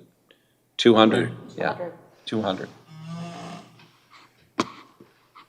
Okay, so as we've been talking about, one of the prioritized goals from 2021 was to start looking at sidewalk gap closures. So we started with kind of a high-level document, which you have two maps in front of you. One of them is kind of a high-level view, and then another is some more prioritized goals. So we'll start with what we have done this year, either is under design or under construction. And when you look at the overall map, it's really not a lot. It's about 2,600 feet total. Is that it? That's it. Feels like a lot more. It looked like a lot more. You mean that's what we did in this calendar year? That's what is either under construction, just finished, or still under design. So that's like North Territorial, Ann Arbor Trail and Beck, McClumpha, and then the CSX overpass. Okay, so you're going to have to zoom in on a couple of those, make us feel better, because it Yep, looks so big. here's It's so nice, so North big. Territorial, this red line down here. We've got the section of McClumpha over here, and then we've got that Ann Arbor Trail and Beck intersection, the ADA ramps that we did. Right. From there, we started looking at, we have a number of different developments throughout the township. And as a part of the development, we require that the sidewalk be built in front of that development or payment in lieu be provided. That's another 7,000 roughly feet of sidewalk. You mean in the planning stage? In the planning stage or recently completed. We started this map back in early 2021, so some of this stuff has already been completed and some of it is still waiting out there. Like one of them is Phoenix Mill, which we asked them to build some sidewalk, but that's still obviously in the planning phase. But it was just a good indicator of what could be developed that we wouldn't want to take on ourselves, wait till the development happens and, force the sidewalk through that. So North Territorial, we just finished, across the street, a large house was built. You can't put feasibly sidewalks in there on the south side of the road. Was sidewalk paid in lieu for that stretch? This is mainly for larger developments. We don't necessarily get involved in like the plot plan level, but when we go into like lot splits, lot combinations, et cetera, we do ask for the easements for those sidewalks for future builds. So who would know whether that there was a contribution made for that very large, probably a 2-acre or 3-acre plot? Yeah, I mean, if it's just like a single residential, that would only go through the building department for a plot plan review, essentially. From there, we started looking at priority 2, and for us, priority 2 was really, is it within a mile of an amenity? Is it within a mile of a park, a school, downtown Plymouth, et cetera? And then priority 3 is really those outskirt areas on the western end of the township. When you start looking at those two priorities, that's 35 miles of sidewalk. So it's a significant number. It's somewhere in the $25 million range of design, construction, et cetera. So it's an extremely large amount to deal with. So from that, we really needed to look at what are our priorities? How are we going to start chunking this out? How are we going to start breaking this into pieces that are manageable, especially if we're going to be looking at $200,000 to $250,000 a year. So that's really where we came up with the potential candidates. And this potential candidates list came from a number of different sources. We've got a basic calculator that we go through that looks at how much sidewalk is remaining to complete a loop, what type of community input have we gotten. Surprisingly or not surprisingly, we have that sidewalks@plymouthtownship.org email address. We've actually gotten quite a few requests for sidewalk gap closures through that. So we've taken that input, added it in, and then really started looking at what are the most important areas. I know planning has also looked at this, and they've taken it to some of the commissions as well to get some input, just so we have a little more well-rounded look at it. Also that's, we also get requests from residents all the time, emails, homeowners associations, knocking on doors and stuff like that. We talk to people. I just want to make sure, Jeremy, that you also show that we're looking at gaps up in the northeast corner in Lake Point and Right. as well. That Wilcox access has been cited many times Right. as a badly needed amenity for So folks it's to get into Wilcox Heinz where, at Heinz Drive? Park. Yeah, it's Wilcox Road going into Heinz Drive. I don't know about the extension. You've got your extension going into the city, so we're not doing that, but Right, this was just something we looked at because I know this was a lot of residents complained about that section not being able to get in. yeah, and that is a challenging, it's a hill, Yeah. it's poorly maintained, but that is the city, and we can maybe put some pressure on them to do something, but we get it from the residents, obviously, on our part of town, where people want to be able to walk and bike down the sidewalk into Heinz Park there. You know, from Old Lake Point down. Yeah. You know, Yep, so the second packet is kind of a breakdown of what those priorities are. So these are larger, some of these are larger segments, which is a significant, that's a significant amount of money. So what we did is we broke those into more manageable segments, things that we thought that we could do year over year, and took a rough stab at, prioritizing those based on the feedback that we got from residents and then looking at it from a holistic view. So your potential candidate, the light blue areas there, that's not what 200,000 is gonna buy, right? No, 200,000 over is not several gonna buy. years. That's $6 million. That's the front That's page. $6 million, oh That's wow. $6 million Good of the Lord. sidewalk right there. For So that's- 20,000 feet? Yeah. Really? 1.5 million per mile? It's roughly, they vary because some of them have significant grade and require retaining walls. Some have different bridge crossings over like a creek or something like that. But it's in general about $110 a foot is roughly what we've been seeing. Wow. And that's based on current numbers. Those numbers are going to go way through the roof. Through the roof. Right. Once everybody starts spending their COVID money on sidewalks Whoa, and roads and pathways and It's gonna everything, go up. it's going to be unreal. And as far as labor goes, I don't even know where How to we're going do to get the labor to do it. The positive part is I think some of these are fundable through various grant programs. I know a lot of those programs require our Act 51 agency to be involved and at least facilitate that. So that is something we wanted to talk to Wayne County about, is helping us facilitate the grant program to go after these grant dollars. Because in a lot of cases, that's only a 20% match on the township side, 80% on the federal side. And SEMCOG also has federal money available as well, which most communities really aren't able to access. Yeah, and they've always have some remaining funds as well that we want to capture at some point. Okay. So let's look at Andover Trail. That one section on the south side of the road between Beacon Hill Drive and McClumpha. There's a new subdivision there. And then there's, where's the new condominiums? Right there, Tuscany. Okay, so that's completed. Yep. And then, as you go east on the south side of the road from that condominium complex, east on the south side of the road, keep going east. Right there, that's the vacant land, that's one house on it, right? I think you're right. Okay, and it has a 66-foot, you'd have to buy that easement, so that is on hold until it gets developed.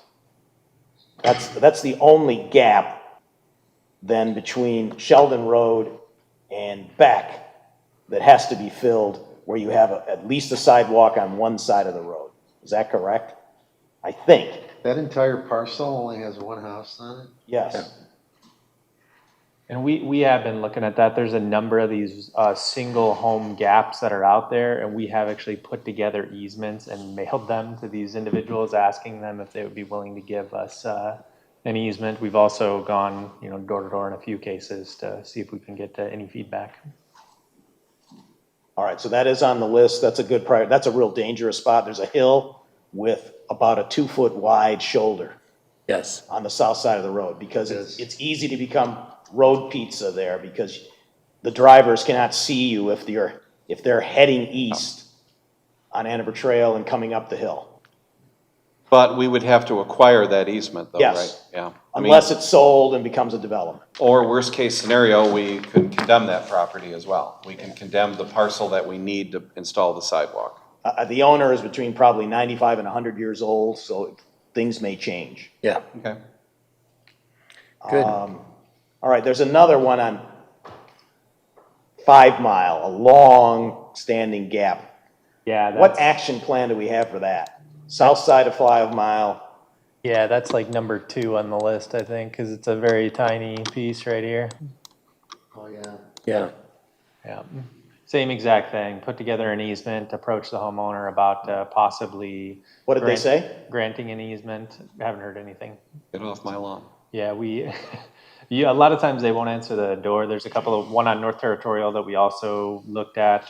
That one we ended up just sending the easement via certified mail to try and get, any communication. And they just ignored you? Yeah.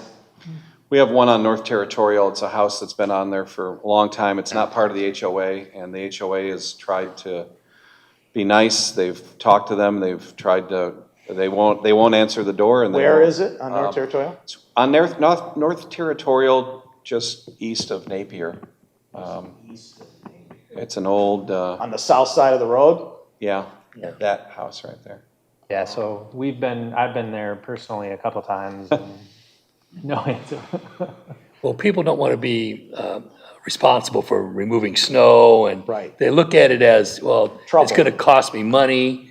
And is there a way, as opposed to condemning them, to say, hey, we'll hold you harmless for repairs over a certain period of time in order to get an easement? I mean, that would be a purchase.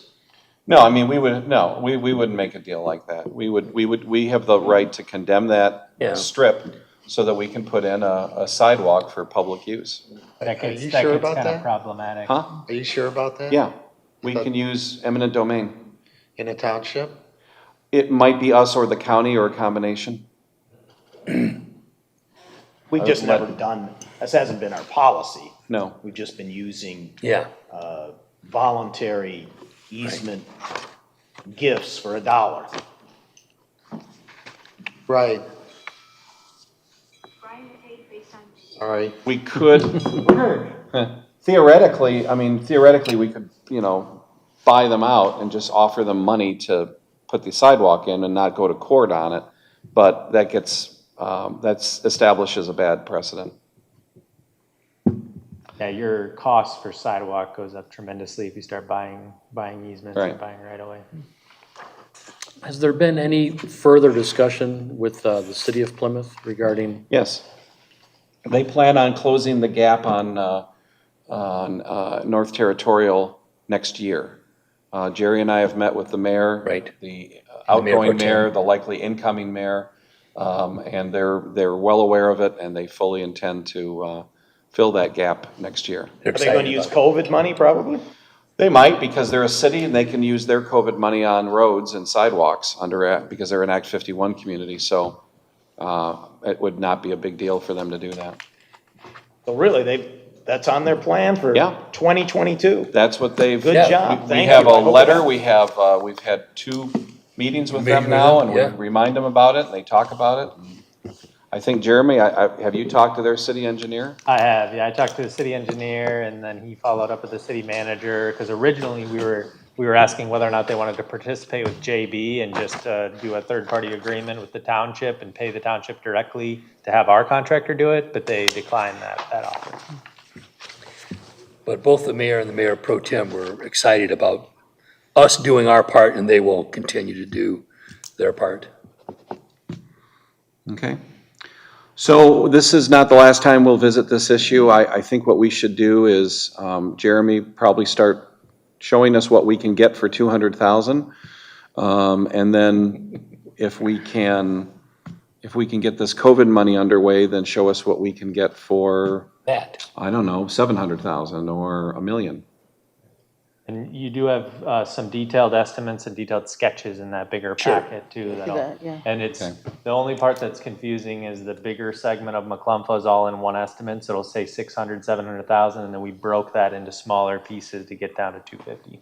Oh, since you mentioned McClumpha, in front of our township park, that very awkward crossing, and there's no, you have to go in the park to go by the park, and if the gate's locked, you can't do that. Right. Have you done something with that in this packet? We have. Yeah, that's All right. actually number 1 on the packet. All right. So and that's something that I think that we would like to approach the county about, talking to SEMCOG for some future dollars, because I think that's one that's a very reasonable ask, and it's really expensive because there's a drain crossing, there's a RRFB, like a high-risk road crossing too, that would need to be there, uncontrolled stop crossing. So I think that's one that's primed for potential grant dollars. Well, the storm drain there, which leads to the creek on the south side of the road, is severely damaged and causing flooding. So it will have to be, I hope the county repairs that, but coordinated with that repair, because we wouldn't want to have it dug up after we put an expensive sidewalk in. Right, and we would And it'll definitely- affect the crossing, because it's right at the crossing. Yes, there's gonna need to be some enclosures there. That's why we stopped McClumpha where we did, to avoid getting into that heavy drainage enclosure. Thank you for your conscientious work in following up on sidewalks in Lake Point. You Okay. did finish up about the end of July. So any other What, in questions? the end of July? What happened in July? No, just finishing up, he Oh. said, by the end of July. Okay, anything else on this item? Again, we'll be visiting this later again next year. Thank you for this. Okay, there's nobody from the public here unless Carol wants to talk, and you're denied, so.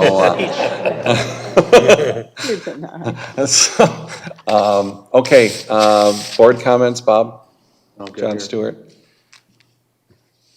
Your next meeting, our board meeting. Yes, 2 sir. weeks from tonight. Yes. Gary Heitman, Economic Environment, State Representative Colasar, Yeah, County Commissioner Daub. yeah, you're stealing all my thunder, I was gonna say that, but Well, who else is on that's it. Well, the, Gary Heitman and Laura will be doing their annual economic development update. We might have Matt Colasar and we might have Melissa Daub. well, there's an avalanche of money coming from the state. They have a $70 billion budget that was just approved. And the media on Lansing have said there's an avalanche of money. Okay. That's not my word. Yeah. So, and there's a $17 billion school aid fund dedicated budget. So, I will have some questions. Good. Having been on the appropriations committee there for 6 years, so. But I just wanted to be prepared. Yeah. For those three. And, Do we have a spreadsheet we can give the county commissioner of projects that need to be done? She's got all of our emails and she knows, she has my list, I know that. We have some residents who are extremely distressed with the lack of the county taking care of flooding problems and trees. There's one person over on Tavistock that has a tree that's been going on since July or June or something. Finally, it got cut up, but I mean, these are kind of simple things. You'd figure that they would get handled, because the excuse is no longer the county doesn't have money. They are dripping in money, avalanche of money. They've got it. Dripping. Every time I go to my mailbox, there's another check and I don't have to do anything for it. Okay, all set? I want your mailbox. Yeah, really. well, that $70 billion state budget has doubled in 20 years. When I was a freshman in 2001, we were at like 38 billion. Yeah. It needs to be managed, it needs to be administered. There needs to be fiscal responsibility, and there's gotta be, It needs to be cut for the future. and personal responsibility. Jerry? Again, want to thank Ginger and Carol for their hard work on the budget, and also the treasurer for his input and assistance on that, and also the supervisor's office and getting that all put together, done very nicely, and I do appreciate that. Okay, Mark? All set. Audrey? Thank you all as well. Chuck Kermy? Mark, would you be willing to send us by email a little report on how many parcels paid, commercial and residential, how many were turned over to the county, and dollars or whatever, just something like that? Now that we're at the end of September? Oh, for the summer taxes? Or summer tax collection, or, well, summer, we don't turn, well, you don't turn over until March, I guess. I don't but- turn it over till March, yeah. Just something that you think would be useful for us on Okay. tax collection, fun facts. Fun. Thanks. Okay. All right, so we will meet again on October 26th. As Trustee Stewart pointed out, we'll have legislative updates from Representative Colazar and Commissioner Daub. The economic development update, we will have the RFP for trash hauling services. I'll be bringing that to your attention and your approval so that we can put that out on the street and get that moving. And then I will have a request for premium pay funding for non-emergency employees through the American Recovery Act funding. We talked about that a couple weeks ago, and You're gonna have a list of names? no, you'll see the cover memo, and hopefully it'll make sense. It's all the full-time employees, not the non-emergency full-time employees. So in the TPOAM union, the DPW union, the non-union employees, the department heads and deputies, the deputy clerk and deputy treasurer, but not us. And then those individuals would get $1,000 premium pay, and then the part-timers would get $500. And the qualification is that you have to have served a majority of your time in the township during the pandemic, and it does not apply to people who have left our employ during that time. So, and you'll get more details on that. November 9th is the final budget approval. Ginger will also have some budget amendments that night as well, and we'll see what happens. That's still kind of out there. But otherwise, we talked about DTE tonight. I don't have anything else major coming up. The RFPs for auditing services are now on the street, and due back on the 22nd of October. So I would just keep in mind that we may have a study session possibly on December 7th to do interviews of prospective firms for auditing services. Has any firm contacted you directly for one of these RFPs? I have not been contacted directly. Jerry is the contact on the But not yet. RFP. Not yet? So have you actually called anyone, or you just put it? We've sent stuff out and placed it on Mitten and also Township website. Township website. BidNet. I think there's been about 15, 16 different firms that have downloaded it so far. That was as of last week. Good.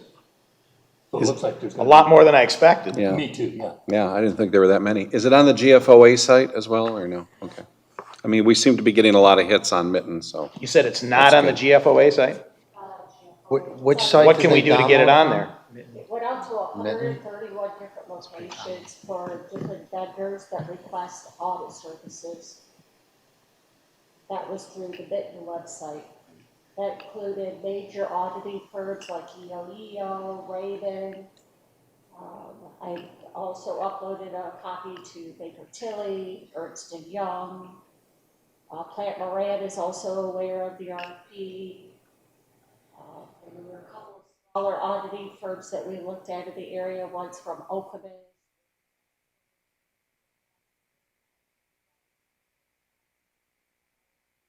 So there are a number of firms that are looking at it. We'll see how many we actually receive bids from.